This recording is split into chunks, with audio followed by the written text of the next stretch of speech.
গৌৰৱ গগৈৰ অপৰাধ হ'ল যে তেওঁ পাকিস্তানলৈ গৈছিলে তেওঁৰ পৰিবাৰক লৈ পেলাই বিয়াৰ পিছতে। এতিয়া সেই লৈ পেলাই বহুত কাহিনী তেওঁ ৰচনা কৰিলে। কেৱল মই আপোনালোকৰ জৰিয়তে কেৱল অনুক্ৰিয়াই দিব খুজিছোঁ। 2000 তাৰ আগতেও বিজেপি দলৰ মুঠা ফুটা লোকসকল বেলেগ বেলেগ দেশলৈ গৈছিলে, পাকিস্তানতো গৈছিলে। 2005 চনত সেই সময়ৰ লিডাৰ অফ অপজিশ্যন পাৰ্লিয়ামেণ্টৰ শ্ৰী LK আদৱানী ডাঙৰীয়া গৈ পেলাই পাকিস্তান পালেগৈ। আৰু পাকিস্তানত গৈ পেলাই এই যে হিন্দু মুছলমান কৰি থাকে, যিজন ব্যক্তিয়ে মুছলিম লীগৰ যিজন হোতা মহম্মদ আলী জিন্নাৰ প্ৰশংসা কৰিলেগৈ 2005 চনত গৈ পেলাই।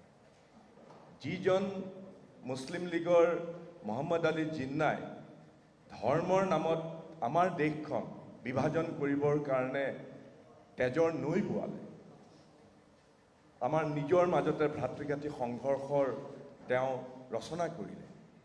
সেইজন মহম্মদ আলী জিন্নাৰ প্ৰশংসা কৰিছিলে কোনে? বিজেপি দলৰ মুঠা ফুটা নেতা LK আদৱানীয়ে পাকিস্তানত গৈ পেলাই।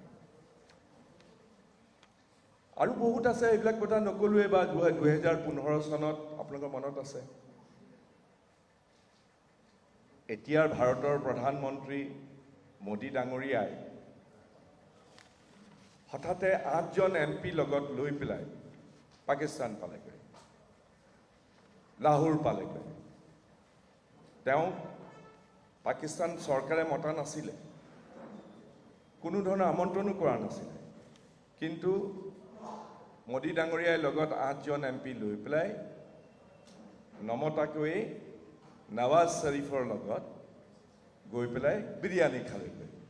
তেওঁক মতা নাছিলে নৱাজ শ্বৰীফে, পাকিস্তান চৰকাৰেও মতা নাছিলে, কিন্তু গৈ পেলাই পাকিস্তানত 8জন সাংসদৰে সৈতে বিৰিয়ানী খালে। আৰু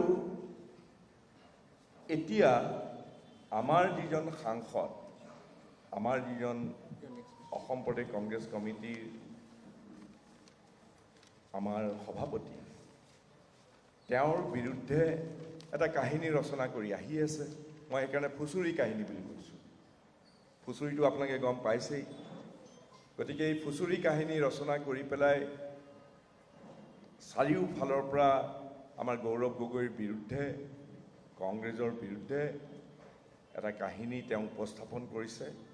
আৰু কাহিনীটো লৰালৰিকৈ এতিয়া ইলেকশ্যনৰ আগত কৰিছে, কৰাৰ কথাটো আছিলে সেই 10 ছেপ্টেম্বৰতে। পিছুৱাই আছে ইলেকশ্যনৰ আগতে, যাতে গৌৰৱ গগৈক বিভিন্ন প্ৰকাৰে যাতে কালিমা সানিব পাৰে, পাকিস্তানৰ এজেণ্ট বনাব পাৰে।